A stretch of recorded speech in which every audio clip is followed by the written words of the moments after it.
Good afternoon. I'm Martin Larson. I'm an orientation instructor at Western Express, and we're going to talk about usage of the IVG today.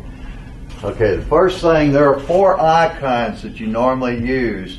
There's a lot more icons than that, but there are 4 that you use. Of those 4, there's 2 of them that you use 80% of the time. Now, the one that you'll use part of the time would be your navigation, and the one that you use most of the time will be your messaging. The one that you use when you're doing your hours of service, of course, would be your hours of service. And then you have to log in, and that one you'll usually just use once or twice over a period of time. But when you first get into your truck, you have to log into your system. So you tap on your driver login, and I call that the snowman. When you tap on that, 2 things are going to come up. Your driver ID and your password is what it's asking for. Your driver ID and your password are one and the same thing. They are your driver code. You must remember that. It's your driver code. You get your driver code when you get your EFS card. Your driver code, it'll start with the first 3 letters of your last name, and the rest of it can vary depending on, because it'll be unique to you. But that's how you get into your system, and it's the driver ID and password's the same thing. The driver code goes in both places. Once you put that in, you hit your login, and what it does is it'll show that you're logged into the system at this point. Okay, once you're logged into the system, then you're ready to go. Now, when it comes to messaging, that's the thing that we're concentrating mostly on in the recipe class. Okay, when it's time to do messages, once you get in your truck and you're ready to go and you need a load and it's time to do messages, there are a few things you need to know about messaging. First off, you tap your messaging tab, and when you tap it, what's going to come up is it's going to show you 3 boxes: your inbox, your outbox, and your compose. This one's on the compose. If you look at the inbox is a record of every message that's sent to the truck. Okay, if it's your load assignment, your pre-plan, if your driver manager sends you a message, if safety sends you a message, or there's a fleet message sent out, or maintenance sends you a message, it all goes to your inbox. In other words, anything coming into your truck is in your inbox. Okay, compose, on the other hand, is where you go to send messages. Okay, if you want to send a message, you go into compose. If you notice, on the left-hand side here is a series of numbers. Those numbers are called macro numbers. They number the macros, and if you notice, to the right of there, it gives you the description of the macro. Macro 01, arrived at shipper. Macro 02, load call. Now, if you look all the way to the right, you've got an arrow, and you have an up arrow, you have a down arrow, and you have a box in the middle. That box is called the scroll block. Okay, your arrows, you always want to be at the top with your scroll block when you start anything, when you read anything, because you read from the top down. If you're not at the top, you can tap on your up arrow, and that'll bring your scroll block up. Or you can tap on the down arrow, and it'll bring it down. You can also hold on it and move it up and down, and everything moves up and down rapidly for you. Okay, once we do that, we're going to need to get a load from our driver manager. So if you look through the macros are a series of canned messages, so to speak, that are used so that you can fill them in and just send them. Or in the case of an arrived at shipper, you just send it. That's all you do. That's one of the good ones. You don't have to type anything in. But to tell your driver manager you need a load, there's not a macro for that. So at that point, what you do is you go into freeform, 00 freeform. You can also get into freeform over here on the tab that says freeform. So when you tap freeform, you're going to notice a blank block that's like a blank sheet of paper. You're going to notice a keyboard on the bottom. Okay, and to the right of that keyboard, you're going to notice what looks like a little keyboard pointing down. That actually is to take the keyboard off the screen when you get ready to send your message. but I'm going to call it an enter key because it's a whole lot easier to remember as an enter key. And the enter key will always be in the same spot. Okay. Now in this case, we need to let our driver manager know that we need a load. So what we're going to do, if you look at that, we're going to say our driver manager's name's Lance. So we're going to type a message saying, Lance, I need a load. Once we type that message using the keyboard, we need to send this message. In order to send the message, we go to the enter key and we push the enter key. When we push the enter key, 3 boxes are going to come up. Cancel, clear, send. Of course, you want to hear send, or you want to hit send at this time. When you hit send, it's going to bring up another box. This other box is going to say send message. Would you like to send this message? Yes or no?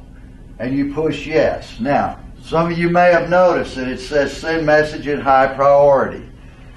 Don't bother with a high priority. If you tap it, you can tap it forever and it's not going to turn green for you, and it's not hooked up. We disconnected it because it really doesn't do anything. You can't make radio waves get there any quicker by sending high priority. Okay. Once you've sent that message, we've talked about the inbox, we've talked about the compose. All right, the third tab that we have not talked about is the outbox. The outbox is where all the messages that you send from the truck go. That's a record of everything that you've sent. So if you look in your outbox, you'll see that you sent the message, Lance, I need a load. Now, if for some reason you're sending a message and you get distracted, say somebody comes up to your truck and starts talking to you, or you get a phone call or something else happens and you get distracted and you get back to it and you think, did I send that message or didn't I? Well, at that point, all you have to do is just look in your outbox, and if the message is there, you sent it. If it's not there, you didn't. Okay. Once you send a message, I need a load, what the driver manager is going to do at that point is he's going to the planner and get you a load. When he sends you the load, it's going to come into your inbox, like we talked about earlier. When it comes into your inbox, at that point, you're going to need to know how to read a load assignment. The load assignment, when you look at a load assignment, it's going to say load assignment with 3 stars in front of it and a blank. Okay, when you tap on that, it's going to bring up, and the first thing at the top is going to say load assignment. Then it's going to give you the load number, it's going to give you the city, street, it's going to give you the name of the shipper, the address, the city and state, some information like where /maybe the phone number, the contact name, and when you scroll down, you're going to see a thing that says P/U, DT, and TIM. That's pickup date and time. Okay, on the pickup date and time, if you notice, you're going to notice 2 times on there. Those times are in case there's a window. And a window is a window of opportunity to pick up the load. So if it said 0800 to 1800, you've got from 8 o'clock in the morning, 8 a.m., till 6 p.m. to pick up the load. If it says 0800, then it's a strict pickup time, and you must get there and get it. If you read down further, you're going to see the consignee information. When you see the consignee information, it's going to give you the name of the consignee, where it's delivering, the city and state, and then maybe some information like the phone number and the contact. And then you scroll down and it's going to give you the DEL,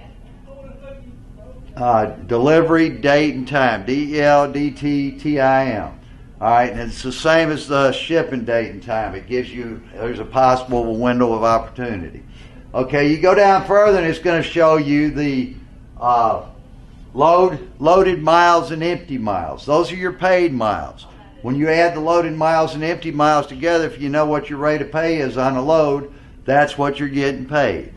Okay, once you see that, you want to go into your comments and you want to read through the comments all the way down until the scroll bar is all the way to the bottom. Once the scroll bar is to the bottom, then you've read everything, because if you don't read every comment, sure as heck, the last line of the comments will have what you need on it. Once you have your load assignment, at this point, it's time to do a pre-trip. When you do a pre-trip, you have to put yourself on duty in your hours of service. Once you put yourself on duty in your hours of service and you go to macro 24 pre-trip and you tap on it.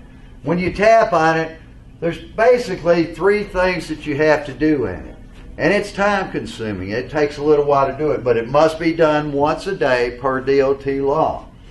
First thing you're going to put in is the trailer, your trailer number.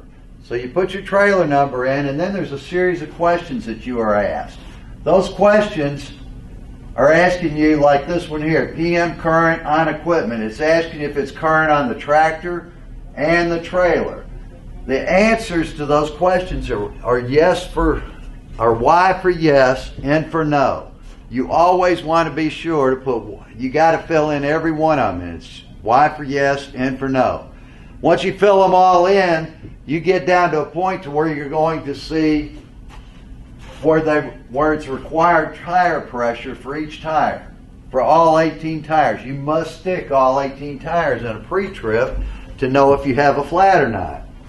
And the tire pressure that we use at Western Express is 110 pounds. So each one of these boxes should have 110 pounds in them if all your tires are aired right, correctly. 110 is maximum air pressure, and the reason we use that is because it gets our best fuel mileage. Okay, once you have stuck all 18 tires, if you have a flat, it might be 50 pounds. If you do, put 50 pounds in there. And what you probably need to do at that point is send in on your breakdown macro that you have a flat, and they'll tell you where to go get it fixed. Okay, once you get all that information in, you send it, you hit enter, you hit send, you hit yes, you're done with it. Okay, after you've done your pre-trip, at that point, it's time to go to the shipper. Once you get to the shipper, there's 2 things you want to do. The first thing you want to do is you want to take yourself off the drive line and put yourself on duty, not driving. Okay. Second thing you want to do is you want to go into your compose and when you go into compose, you want to go to macro 1, tap it, arrive at shipper, and you want to send it. You just hit send, hit yes, and it's sent. That tells your driver manager that you've made it to the shipper and you're about to get loaded. All right, once you get your load, whether you drop and hook or whether you live load, at that point you've got to do a loaded call. When you do a loaded call, you go into your compose and you go to macro 2 and you tap loaded call. When you tap loaded call, what you're going to get is you're going to get a box that you have to fill in some information. Okay, the first thing it's going to ask you is driver load, yes or no. The answer to that is always no. We do not load or unload trailers at Western Express because we are not lumpers, we're truck drivers. So you'd always put a no in there. Next thing it's going to ask you for is your bill of lading, your weight, your seal.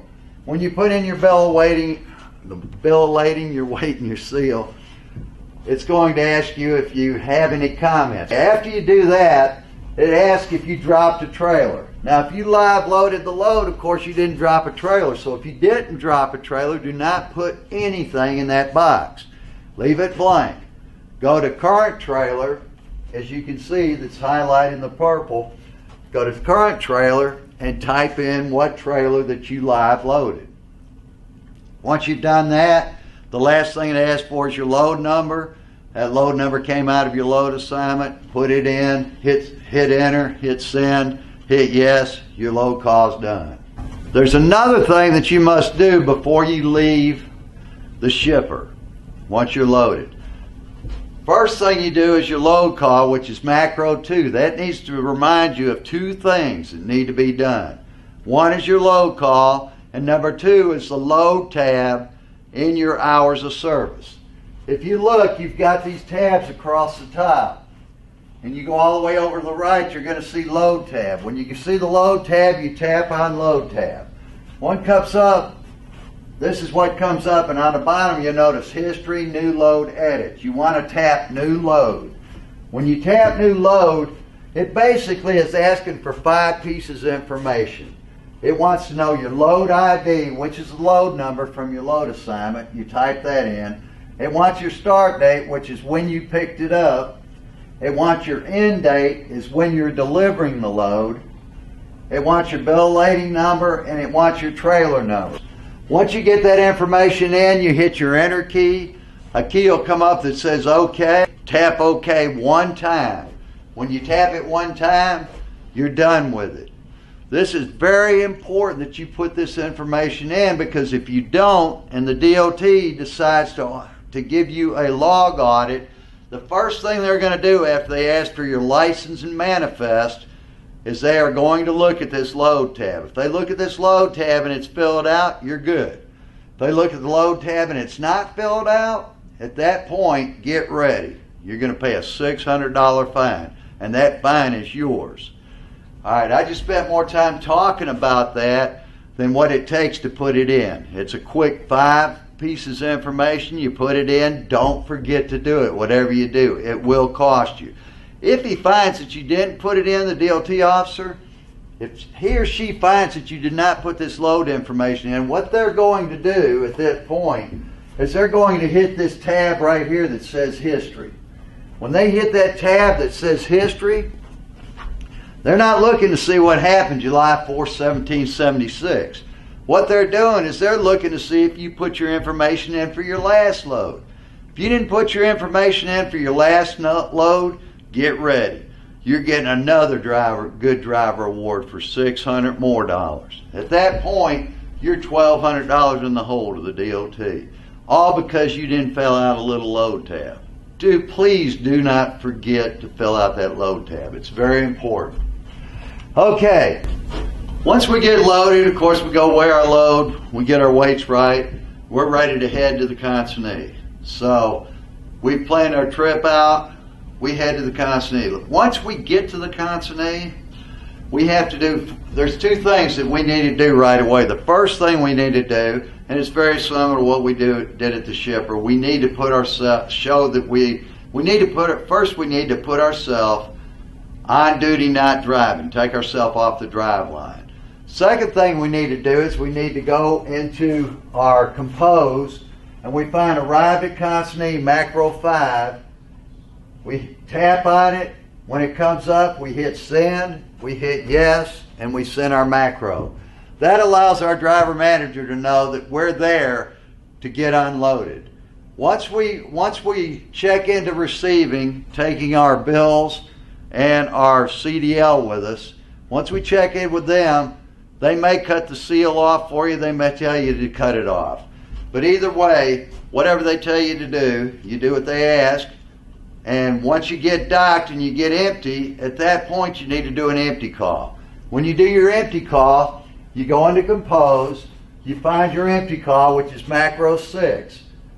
You tap on it. Once you tap on it, it's very similar to a load call, and that except for there are a couple of differences, but it's very similar to a load call. First thing it asks you is, did you unload the trailer? Yes or no? Y for yes, N for no. No, we didn't. Like I said, we never load or unload trailers, so no is the answer. Then you put your bill of lading number in, you put your weight, and that weight is the weight that came off the bills. You put your seal number in. The hub reading, you can ignore that because that'll come off your engine print off.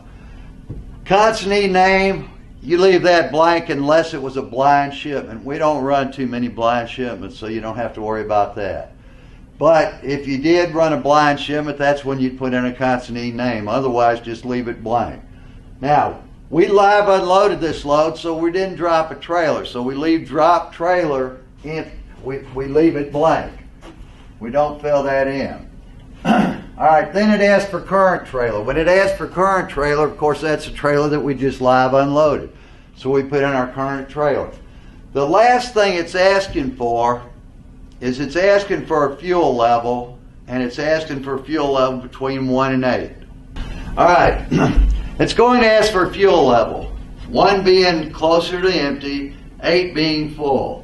Okay, of course, 4 would be a half a tank, 2 would be a quarter of a tank, and 6 would be 3/4 of a tank. In between, of course, would be your 7, your 5, and your 3. This has been Martin Larson. I hope this helps you, and welcome to Western Express.